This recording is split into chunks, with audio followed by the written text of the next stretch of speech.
easemytrip.com, आपका अपना travel companion जो बन गया है देश का second largest, top most rated and fastest growing travel portal.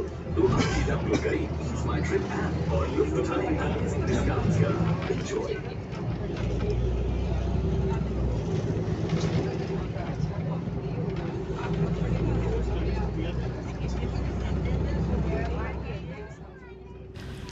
Hyderabad నుండి 2 రోజులు కలకత్తా టూర్కి వెళుతున్నాం. కలకత్తా విశేషాలని ఈ వీడియోలో చూద్దాం.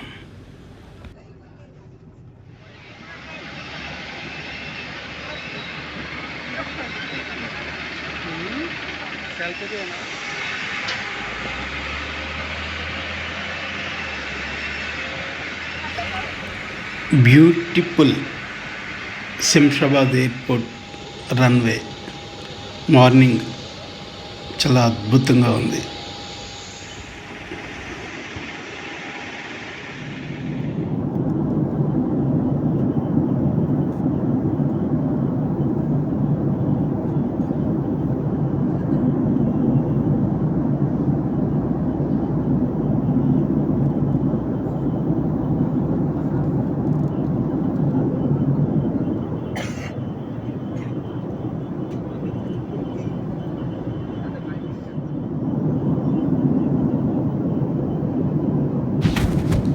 మార్నింగ్ టైం మేఘాల పైనుంచి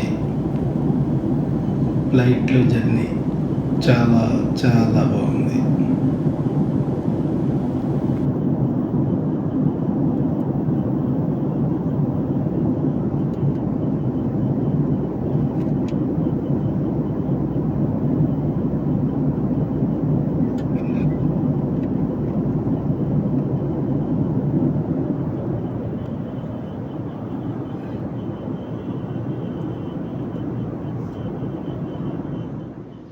చారిత్రక నగరం కలకత్తా తూర్పు భారతదేశానికి సాంస్కృతిక వాణిజ్య విద్యా కేంద్రం కలకత్తా.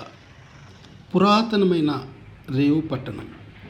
మొఘల్ సామ్రాజ్యంలో 3 గ్రామాలు ఇప్పుడున్న ఈ కలకత్తా మహానగరంగా ఆవిర్భవించాయి.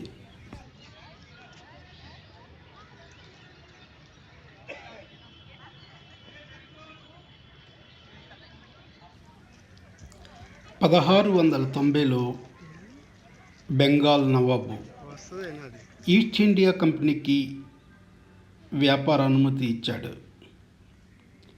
ఆ తర్వాత కలకత్తా బలమైన రేవు పట్టణంగా అభివృద్ధి చెందింది. 1772 నాటికి ఈస్ట్ ఇండియా కంపెనీ కలకత్తా నగరాన్ని పూర్తిగా తమ స్వాధీనంలోకి తీసుకుని తమ సామ్రాజ్యానికి రాజధానిగా చేయటం జరిగింది. ఈ కలకత్తా నగరం ఏర్పడడానికి ముందు 3 గ్రామాలు ఉన్నాయని చెప్పుకున్నాం. ఆ 3 గ్రామాల్లో ఓ గ్రామం పేరు కోలికతా. కోలికతా అంటే కాళిక అని అర్థం. ఈ పేరు ఇప్పుడు కోల్కత్తాగా మారింది. ఈ విక్టోరియా మెమోరియల్ని 1906 నుండి 1921 మధ్యలో నిర్మించడం జరిగింది. విక్టోరియా రాణి జ్ఞాపకార్థం దీన్ని నిర్మించడం జరిగింది. 1905 స్వదేశీ ఉద్యమం కారణంగా బ్రిటిష్ ప్రభుత్వం తమ రాజధానిని 1911లో కలకత్తా నుండి కొత్త ఢిల్లీకి మార్చడం జరిగింది. అందుమూలంగా ఈ విక్టోరియా మహల్ నిర్మాణం కూడా కొంచెం ఆలస్యం అవ్వడం జరిగింది.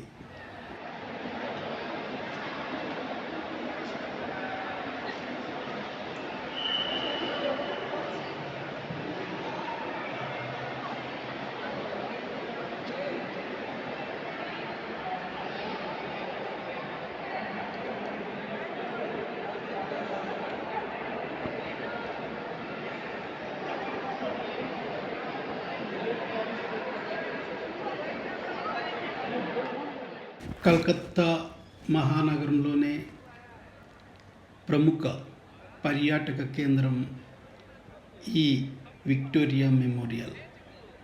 చాలా చాలా అద్భుతంగా ఉంది.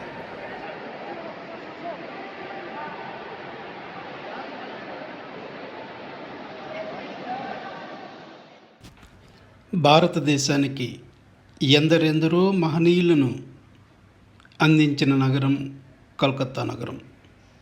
రామకృష్ణ పరమహంస, స్వామి వివేకానంద, మదర్ తెరిసా, రవీంద్రనాథ్ ఠాగూర్, సుభాష్ చంద్రబోస్ ఇక్కడి వారే. సత్యజిత్ రాయ్, మృణాల్ సేన్, అపర్ణ సేన్, బుద్ధదేవ్ దాస్ గుప్తా లాంటి అంతర్జాతీయ ఖ్యాతి పొందిన డైరెక్టర్లు ఇక్కడి నుంచి వచ్చిన వారే. అలాగే దేవదాస్ నవలను అందించిన శరత్చంద్ర ఇక్కడి వాడే. అంతర్జాతీయ ఖ్యాతిని పొందిన మొట్టమొదటి భారతీయ శాస్త్రవేత్త జగదీష్ చంద్ర బోస్ ఈ నగరానికి చెందినవాడే. నోబెల్ బహుమతులు గ్రహించిన రవీంద్రనాథ్ ఠాగూర్, సివి రామన్, అమర్త్య సేన్ ఈ నగరానికి చెందినవారే.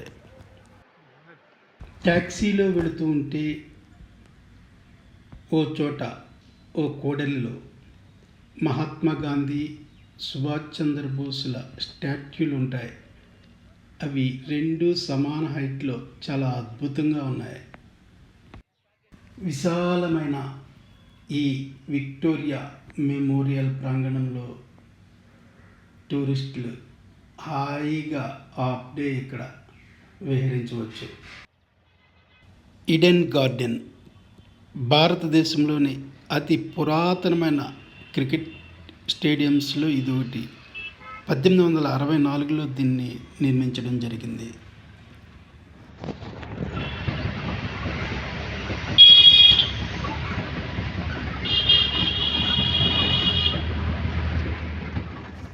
కాళీఘాట్ మందిర్ భారత్లోని 51 శక్తిపీఠాల్లో కాళీ మందిర్ ఒకటి.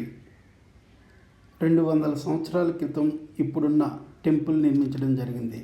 కాళీ భక్తుడైన సంతోష్ రామ్ చౌదరి 1798లో ఈ ఆలయాన్ని నిర్మించడం ప్రారంభించాడు. సతీదేవి కుడిపాదం వేళ్లు పడిన ప్రదేశంగా ఇది చెప్పబడుతుంది. తప్పక చూడండి. Thank you.